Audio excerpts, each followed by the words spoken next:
அந்த நாள் 34 வருஷத்துக்கு முன்னாடி கண்ணு மூடி உட்கார்ந்தாலே எப்போ பரவசமா பேரானந்தமா இருந்ததோ அன்னைக்கே எனக்கு ஆசை வந்துருச்சு.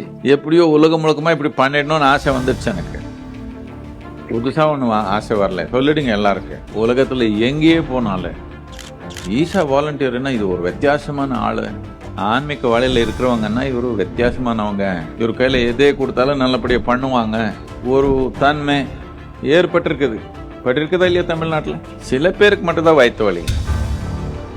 எனக்கு ஓப்பனாகவே சொல்றாங்க, யாரோ ஒருத்தர் பத்திரிக்கைக்காரர் கூட பேசுற, என்ன இப்படி போகுது, அர்த்தமே இல்லையே இதுக்குன்னு கேட்டா, என்ன சார் நீங்க ஏதோ சும்மா ஒரு சாமியார் மாதிரி எங்க இருந்தா நாம ஒன்றும் பண்ணிருக்க மாட்டோம், நீங்க எல்லாமே நல்லபடியா பண்றீங்க. நல்லபடியா பண்றதே பிரச்சனை.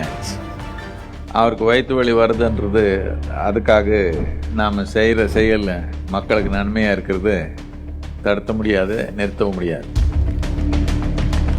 அடுத்த தலைமுறை எப்படி ஆயிடுவோம்னா, கடவுளே வந்து இங்கே நின்னாலும் அவருடைய காரண அறிவில் அவருக்கு ஒத்து வரலன்னா அவர் அதை ஏற்றுக்க மாட்டாங்க.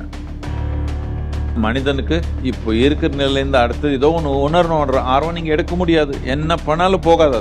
இதனால எல்லாம் போதை பொருள் நோக்கி உலகம் போகுது. இல்லை என்னை பற்றி இல்லை, இல்லை இது ஈசா பற்றி இல்லை. இந்த தலைமுறை வெற்றிகரமாக நடக்கணும்னா விஞ்ஞான பூர்ணமான ஆன்மீகம் எல்லா மனிதருக்கு தொடணும். இது ரொம்ப ரொம்ப தேவையானது.